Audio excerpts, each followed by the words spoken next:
Welcome back to Can Business Save the Planet? My name is Alex Schulze, and today I am joined by Brandon Hamilton, who's the Vice President of Stadium Operations and Facilities for the Kansas City Chiefs. Brandon, pleasure to have you on. Nice to meet you, buddy. Thank you, Alex. Pleasure to be here. Amazing, amazing. So before we dive into all the topics about sustainability and work, I'd love to learn a little bit more about your background. What is your background, your passions, your why, and how did it lead you to ending up in the role that you're in now? Yeah, I have a really varied background. I have degrees in geology and geography. I spent 10 years in the construction industry and residential construction.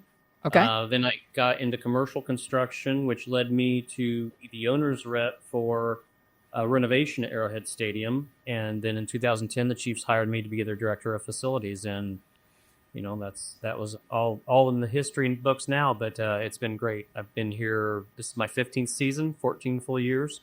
Amazing. And, it's been a lot of fun. That's incredible. That's incredible. Well, I'm excited to dive in and really learn about, the things happening in the operations and how you guys are trying to basically implement sustainability across the board. So I guess, if you could talk to me about some of the challenges that are unique to sports venues with implementing sustainable practices. Certainly. So on event day, we're the 13th largest city in the state of Missouri. So we put 73,500 people in the stadium for about a 6-hour period.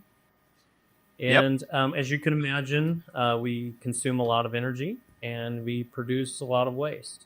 And so the big challenges are, how do we efficiently handle those materials and consume that energy so that we're, making a difference.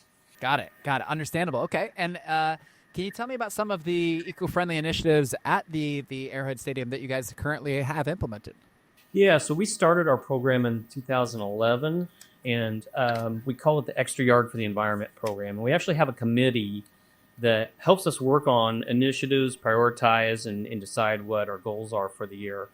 So back in 2011, and we really were, in our infancy, if you will, and we reached out to a not-for-profit here locally in Kansas City and said, what do we need to know to be more sustainable in our practices? And they helped educate us. And some of the best advice they gave us was, grab your low-hanging fruit first.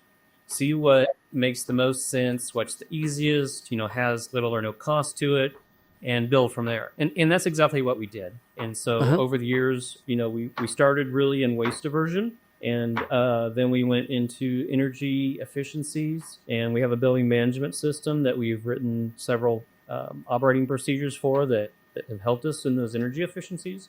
And then from there, we got involved with our community. We've done recycle days for our community. We planted trees around Kansas City, and we just recently built bee pollinator boxes and community garden boxes that we are passing out to the community. Okay, that's great. That's great. And I can understand completely as far as the amount of energy, the amount of waste materials, and tell me what your thoughts are as far as the different types of packaging materials that are in stadiums. I understand that, there's a big push for aluminum for alternatives in terms of plastic, leveraging these different recycling means. Is that something that you guys are looking into or interested in, and do you think it's feasible? Yeah, Alex, there's so much information out there, and a lot of times it's conflicting. The big important thing for us, I think, is making sure that we're capturing that waste before it hits the landfill and sending it in a direction that keeps it out of the landfill. Yep. Back a year ago, we purchased a waste sorter. It's an 8-person waste sorter, and so we used to sort while we did the pick and the seeding bowl, but now everything goes out to the sorter, and it has made a huge difference, and it's allowed us to get very close to being net zero in waste diversion. So this year we've averaged between 85 and 90% waste diversion, and so we're getting very close to being net zero. So that's very exciting. That is. Congratulations. Thank you. And I think some of the information, I understand and appreciate the question about the aluminum, but, depending on whose article you're reading, there's just different information out there about, what costs more to produce and to recycle and reuse? Is it aluminum? Is it plastic? And there's arguments for both. So I'm certainly, I'm a venue manager. I'm certainly not an expert in either one of those things. However, we are interested in making that waste diversion less and trying to reuse as much as possible. And that's one of the new technologies that we're looking at is reuse of plastic cups, and looking to implement that here next season. Got it. Understandable. Okay. And when it comes to like partnerships and collaborations, what are your thoughts on the ballpark of the discussion around collaboration amongst different partners to drive sustainability forward? Yeah, certainly. In a sports venue, your key partners are going to be your concessionaires, because they're purchasing all the materials that are flowing through your building. And so we have two concessionaires here at Arrowhead. We have Aramark and we have Levy Restaurants. And they've been really great to work with. We have their general managers have a place on our Extra Yard for the Environment Committee. So they get to hear what our priorities are. They get to help, define what those priorities are. And they've done really good jobs over the years of making sure that the majority of the materials they're buying are either compostable or recyclable. Yep. And then, like I mentioned, we're currently having discussions with them and doing some studies on reuse and how that will work for them, what their challenges are, and how we can make that happen. Gotcha. Okay. The other partners that are important, the departments within our organization, there's several that are really important. So we have our marketing department, we have our sponsorship department, we have our public relations department, and all three of those, I want to make sure that they're up to speed on what it is we're doing, what we've accomplished in the prior years, and what our goals are moving forward, so that they can help assist with communicating that out to the public, and also find sponsorship opportunities that we can find a like-minded company and share in initiatives as two organizations working as good corporate citizens. Got it. I love that. And when it comes to engaging fans, really to adopt sustainable practices, kind of in and out of the stadium, is that something that you guys are constantly thinking about, and how you can be working through and improving those different projects? Yeah, certainly, and that is definitely a challenge for me because I'm a venue operator. I don't have any background in marketing, so that's why communicating with those departments is important. And I think we have a ton of room to expand in those areas. I mean, we've done things with signage around the building, educational signage, and then also making sure that our recycle and compost bins are marked correctly. Yep. We've also we have a educational slide that we run on the scoreboards pregame and halftime. And so that kind of communicates to our fans on what our program is, but also how they can help out. Sure. Okay. That makes sense. And when you think about just the industry as a whole, if I'm curious to hear your thoughts on what you believe some of the biggest challenges are when it comes to trying to implement sustainable solutions or look at how stadiums are run or these venues are run. And what do you think are some of the biggest challenges that the industry faces? Yeah, that's a great question. So I think in the NFL, we're probably one of 4 teams that I would say are really advanced in their sustainable journeys. And there's room for improvement amongst the entire league. And so I'm on a committee with our league and trying to help them build their Green Initiative program, and really looking to the league and explain to them, look, you guys can set the example. You can use the examples. They run the Super Bowl and the Pro Bowl and the draft, and they have some great Green Initiative programs that they produce for each one of those programs, those projects. And so, tell that story to the rest of the league and lead by example so that they can learn from the league. They can also learn from the other venues who are strong in their Green Initiative programs, and let's communicate that out. One of the big initiatives that we're looking at this year with all the venues in the league is the Play to Zero platform. And we've been using it for a couple of years, but what Play to Zero is it's basically it's a data repository that you can collect all of your sustainable initiative matrix numbers. So, your waste diversion numbers, your energy, your water usage. There's a travel component to it, and also the built environment component.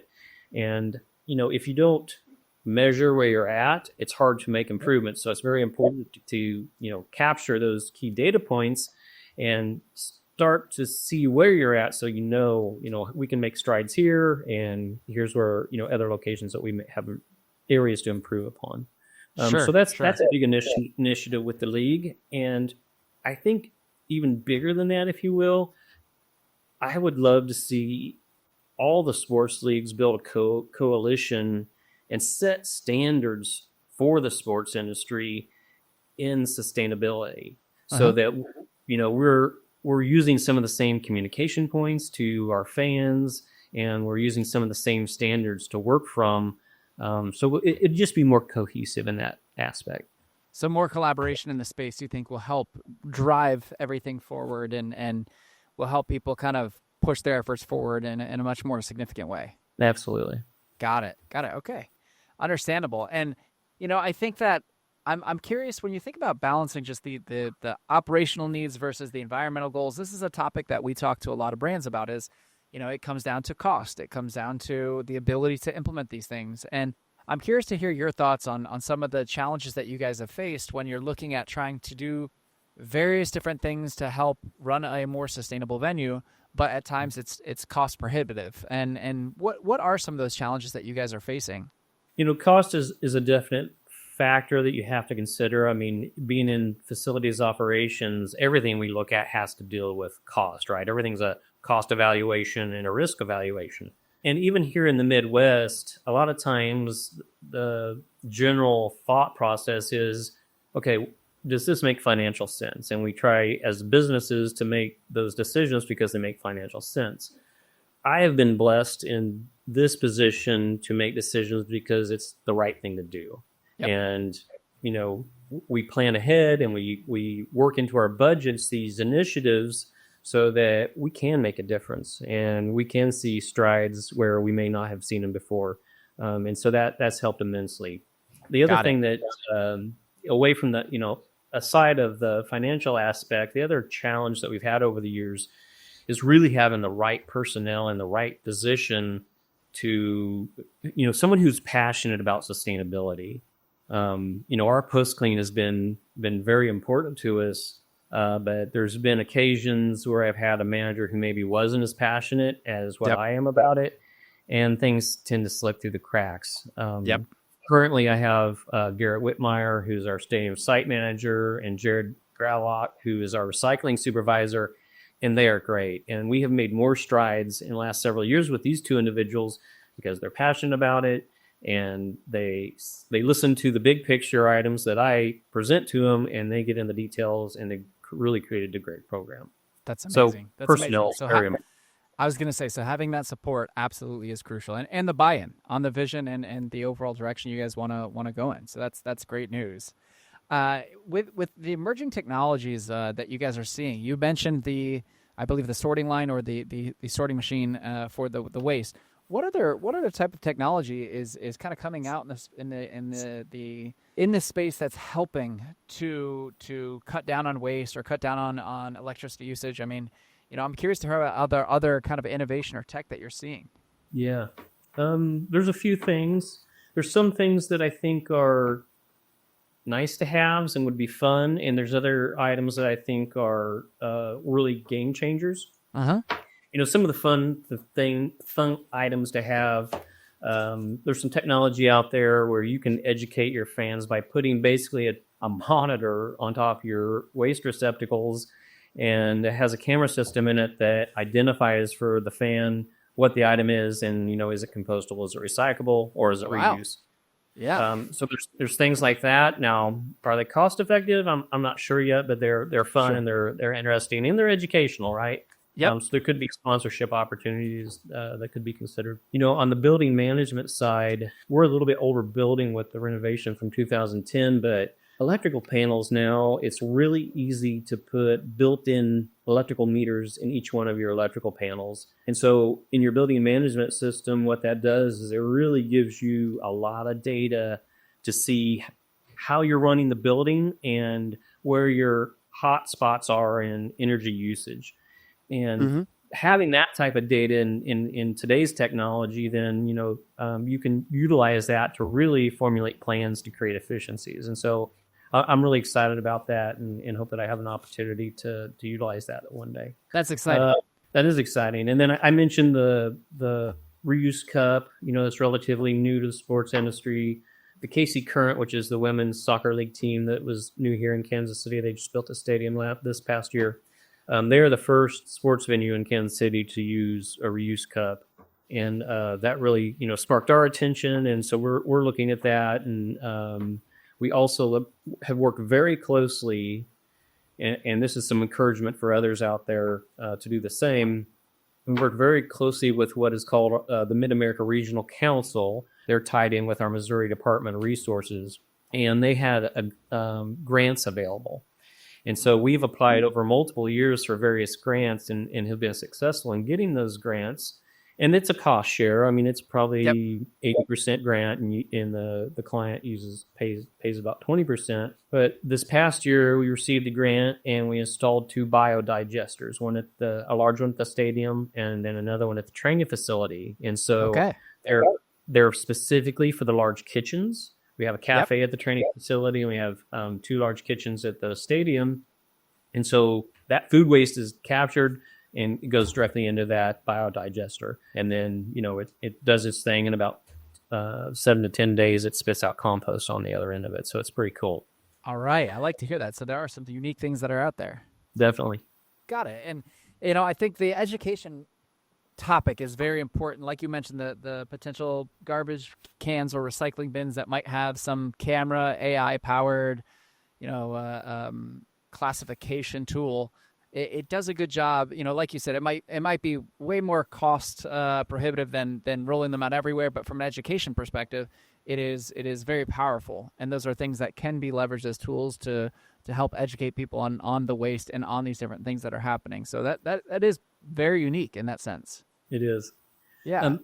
One other piece of technology that has been kind of a passion of mine for the last, 7 or 8 years now it has to do with the supply chain. And so looking at our waste stream, we've been looking over the years at how do we get everything compostable and recyclable. And there are a few items that are just not there yet, right? And so we looked at, we talked to our concessionaires, and we started thinking about back of the house packaging. And, well, I'm sorry, let me back up. First, we started with peanut bags. We worked with BASF, and they have an EcoVio film, which is compostable film, and they got involved with the supply chain, and they created a peanut bag that's compostable. Okay. And then from there, we went to the back of the house packaging, and we worked with a company called Lamb Weston, and they started creating a compostable package for French fry bags. And we did a trial of that here 2 years ago at Arrowhead Stadium. And it was successful. Our commercial composter loved it. And the challenge is it was such a small run, the unit cost was cost prohibitive for the concessionaire. Yep. And so part of what I'm trying to figure out how to do is how do I educate my counterparts to ask their concessionaires to demand these products so we can create a large-scale demand and start having the supply chain create these as everyday products versus, one-offs. Economies of scale. That's something that's so important and so crucial across the board, where if everybody is trying to use and is asking for these sustainable products, then enough companies will purchase them at scale, and the price could become more affordable and more aggressive in relation to plastic. It's going to be tough to beat plastic. Plastic is very cheap, but it can get close, and they can compete with it. Yeah, and we are seeing that. And the single-use utensils, for example, I think they've made great strides in compostable and wooden bamboo products in those reusable utensils. So, it's you got to have demand for it. I agree. And when you think of a future vision, like what is the vision for the future of sustainability in the sports industry and the Chiefs' role overall in that? Yeah, I would go back to the creation of standards. I think there's an opportunity. I mentioned, the sports league's doing something, but I also think, and I'm a little surprised that the federal government hasn't taken more of an initiative to create standards for corporate America to work from.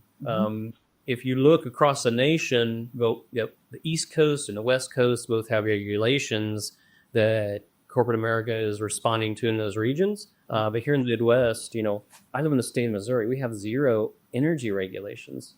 Yeah. And so it makes it a real challenge. And so having a standard, whether it be energy or recycling or composting standards across the board for, even if it's a best practices, would be huge.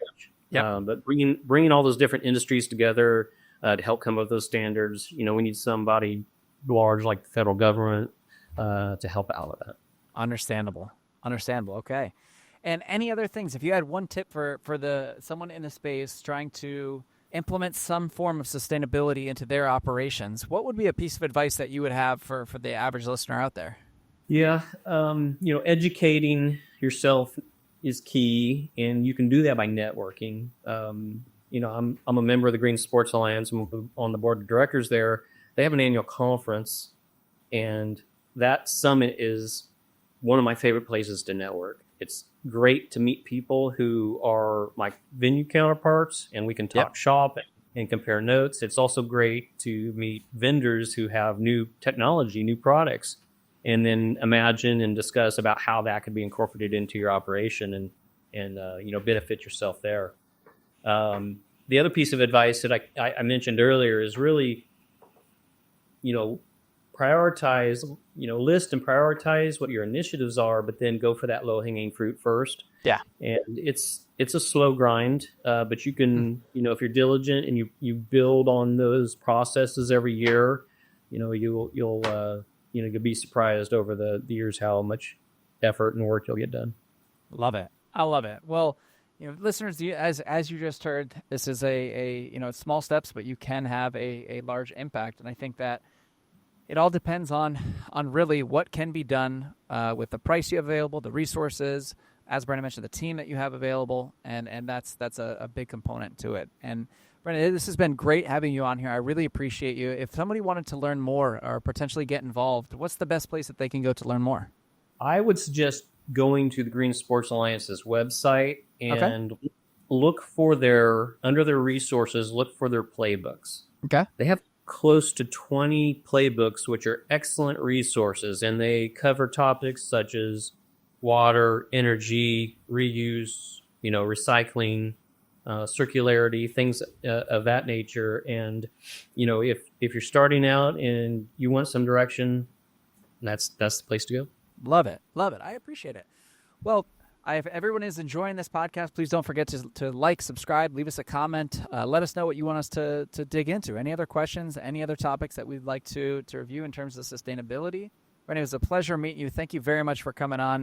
We're going to continue cleaning the ocean. And until then, we're going to be asked the question, can business save the planet? Thank you so much for coming on, buddy. We really appreciate it.